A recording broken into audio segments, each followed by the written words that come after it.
Hello, my name is Natalie Beck, and I'm a senior here at the University of Charleston. I am currently getting my Bachelor's of Science in Psychology, and I plan on graduating next December.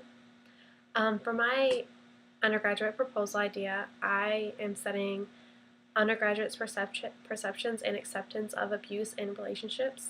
I decided to do this because a few years back I was in a very abusive relationship with someone for about 3 years, and I didn't know that I was in an abusive relationship until it was too late and it was noticeably abusive. But my hope is that when other people will take this study and be involved in this study, they will be able to understand the signs of an abusive relationship early on that aren't just physical abuse. They can also be emotional abuse, verbal abuse, as well as physical abuse and even sexual abuse.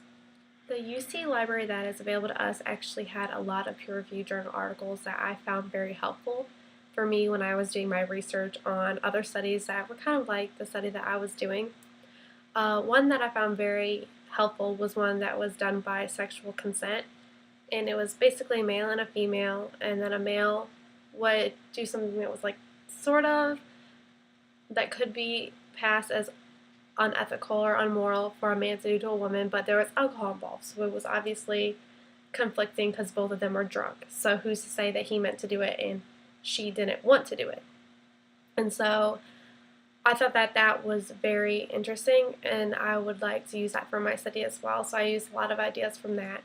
Another thing was like physical abuse is noticeably easy to basically know that it is abusive. It's not right to hit somebody normally under any circumstance, but some people don't actually think that that's true. They found a lot of studies I found that men actually thought that it was okay to hit a woman if they were disagreeing with them. And then emotional abuse is probably the hardest one for me because I feel like a lot of it actually does happen, and a lot of studies found that women and men are both fairly emotionally abused in their relationship, and their spouses or their spouse or their significant other is just constantly degrading them and demoralizing them, and they don't really classify it as abuse because it's just kind of the normal thing.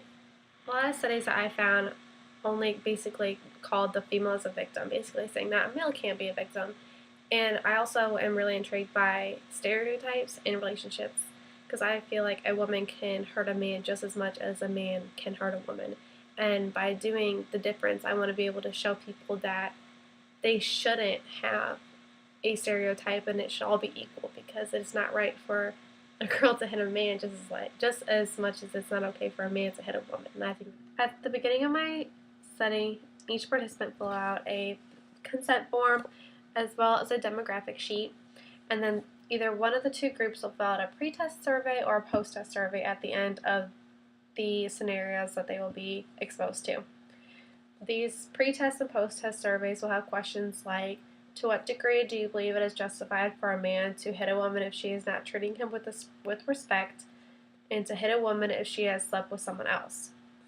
It also has things like, to what degree do you believe that people would ever deserve verbal abuse or degrading comments in a relationship because of the way that they dress or cheating on their partner? So all these questions they have to either circle 1 through 5. 1 being very unjustified and then 5 being very justified. For my study, it would basically be a factorial 3x2 design where I'd have 3 variables: 1 sexual consent with alcohol, 1 variable with physical violence, and then 1 with verbal abuse.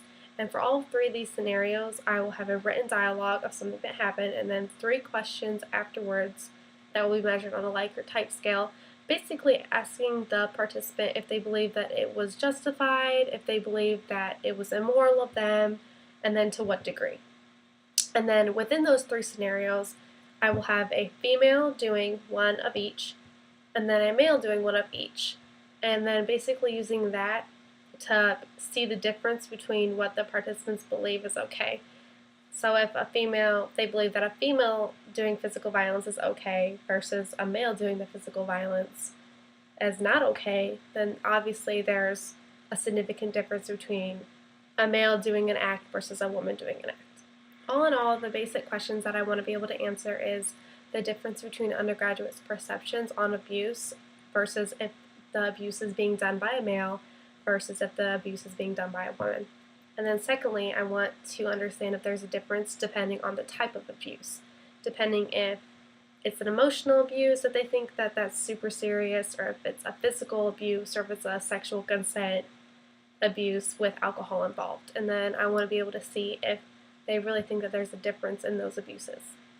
I just really hope by some people participating in my study who may be in an abusive relationship may be able to see that there is different kinds of abuse and that they might be able to get away from it.